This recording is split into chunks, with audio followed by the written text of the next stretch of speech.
So I've been spending some time this summer looking at how Jesus calls people. That Jesus has all these incredible come and blank statements.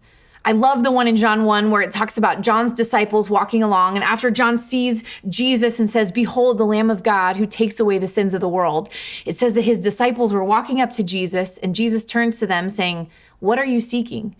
And they say, "Well, Rabbi, where are you staying?" And he says, "Come and see." I love that invitation, come and see. And then some of the other disciples, he tells them more directly, "Come and follow me."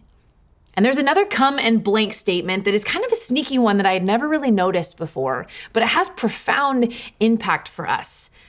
That as Jesus was starting his ministry, he actually had a lot of people that were following him. He was gaining some notoriety as he was healing people and teaching. But there's something different that happens. That we know that while there might have been a lot of people following him, there's only 12 that are given a specific name.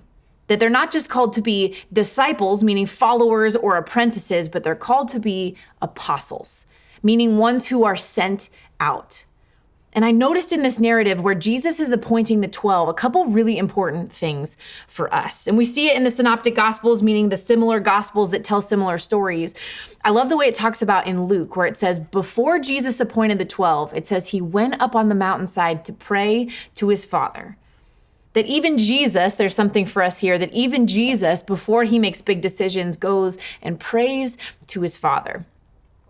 And then I love how it puts it in Mark chapter 3, where after he had withdrawn from the crowd, after he had prayed, it says in verse 13, and he went up on the mountain and called to him those whom he desired, and they came to him. And he appointed 12. Why?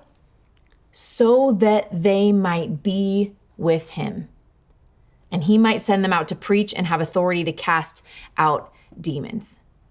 See, the come and blank statement here is to come and be with him.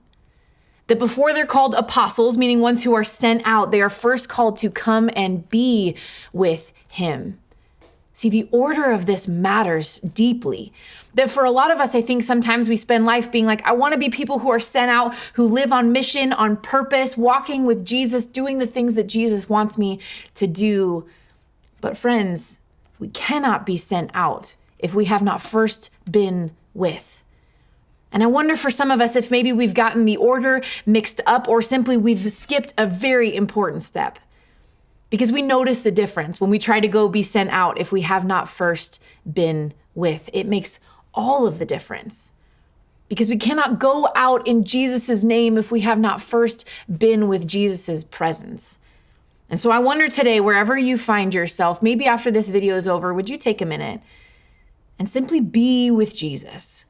Remembering that before he ever sends us out, he first calls us to himself. And we cannot skip that because it makes all of the difference.